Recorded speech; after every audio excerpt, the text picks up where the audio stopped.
Hi there, and welcome to the Cotswold Explorer. I'm Robin Shuckburgh, and we're exploring the wonderful region of the Cotswolds in southwest England.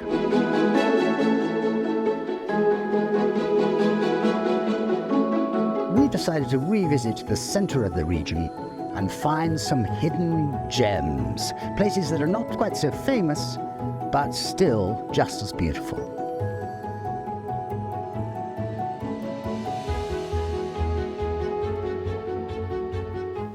You find Ross and me on a summer's day without our lovely canine friends, because it's so hot we can't really bring them out, in a little village called Elkstone, at the top of a valley that we're going to show you in stages. It's a beautiful place with a wonderful church to start with. We're going to show you around. Come with me. In this one episode, and in just a few short miles, we're going to travel a valley and its environs, which will give us everything, from ancient Roman remains through a plethora of churches, a medieval castle, and some of the most wonderful Cotswold countryside. It's appropriate, perhaps, that we are on the very western edge of the soft eastern part of the Cotswold, before we drop into the steep valleys and wooded slopes of the Golden Valley and that country dissected by the tributaries of the River Severn. Almost all the waterways from here end up in the Thames, and we don't yet see the vertiginous valleys that run the other way. Evans wrote about this part of the world as follows: "Now this little valley of Danglingworth and the Duntisbournes is the last of those of the East Cotswold type. I have already alluded to the distinction. The eastern valleys are depressions in the open down, the western deep wooded ravines. By a curious coincidence, this distinction exactly corresponds to that between the water areas of the Thames and of the Severn, so that either area is in a way in harmony with the general character of its own river. The general slope of the whole district is from northwest to southeast, and a glance at the map will show that in the western corner the streams descend from similar altitudes in a much shorter distance, and this will go far to explain the difference in question.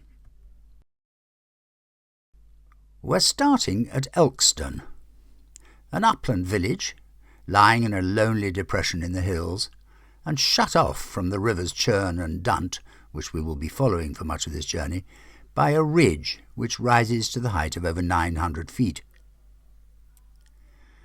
We have parked in a small car park outside the old rectory, right next to the Church of St. John.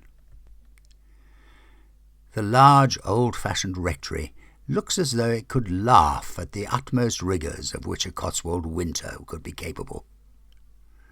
Once safe within its walls, let the wind howl in the chimney and the rain pelt against the window panes as it will. It is but to cast another log upon the fire and to take down another volume from the well-lined shelves.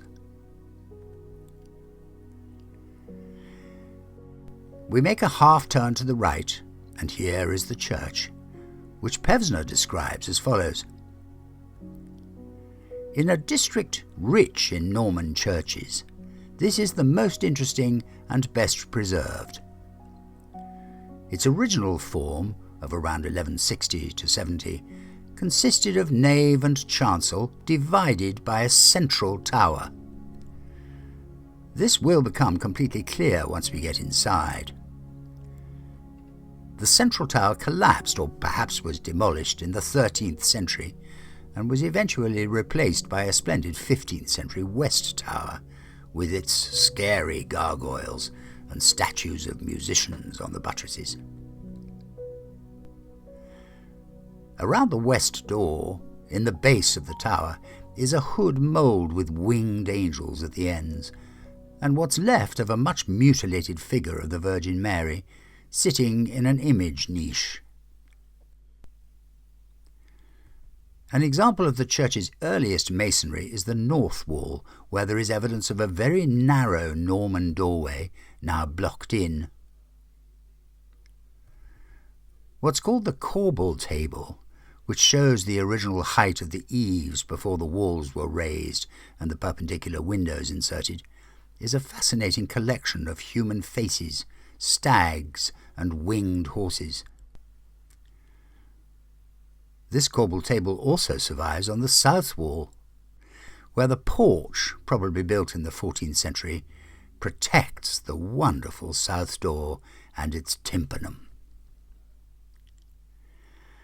The tympanum shows the enthroned Christ, one hand raised in the attitude of benediction, the other holding a book of judgment. His face has been hacked away by some zealous Puritan. Above the head, a hand is stretched from heaven, symbolical of the first person of the Trinity. Right and left are the emblems of the evangelists, the angel, the bull, the lion and the eagle. Above, on the right, is the lamb with the standard of the cross, the emblem of the resurrection, and on the left below, the yawning mouth of hell. The minute you enter the church, you can see where the original tower used to be, between the nave and the chancel. The absolutely beautiful shallow Norman arches, in so many churches replaced with stronger Gothic arches to support subsequent high towers and spires, here in St. John's remain just as they always were. They remind me clearly of the church at Iffley, a suburb of Oxford City, where a church of this design still has its original tower. The little stone staircase that used to give access to the tower now leads to a very unusual chamber above the central section of the church.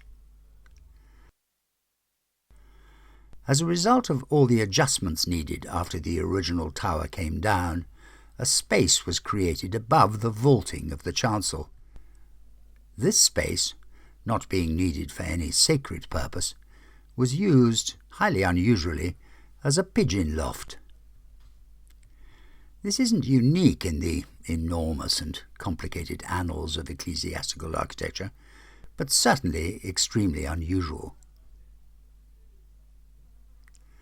The church has been altered and restored over the years, not least by Waller and Son in 1894, whose activities in this part of the world seem to have no bounds. There is an excellent 15th century font with an octagonal bowl, a good 17th century pulpit, richly carved but set extremely clumsily on its base, and with no sounding board, which instead appears to have been used to create the reading desk to its right. There really is everything here, even if in small measure.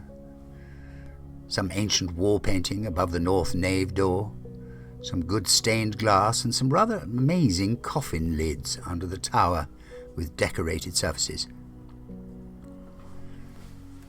Outside in the churchyard there are some good chest tombs with lyre ends, so this church really does have almost everything you could ask for in an ancient country church. I hope you've enjoyed our little trip around Elkstone. It's quite interesting actually, because the atmosphere in this church is quite unlike anything we've seen before. It's been beautiful. We've had a very nice time. Don't forget to subscribe to the channel. It helps us a great deal if you do. You can find us on all the normal platforms, of course, and visit our website, thecotswoldexplorer.co.uk, where you'll find details of all the things we've done in the past. We'll see you again in the very near future, somewhere else in the Cotswolds.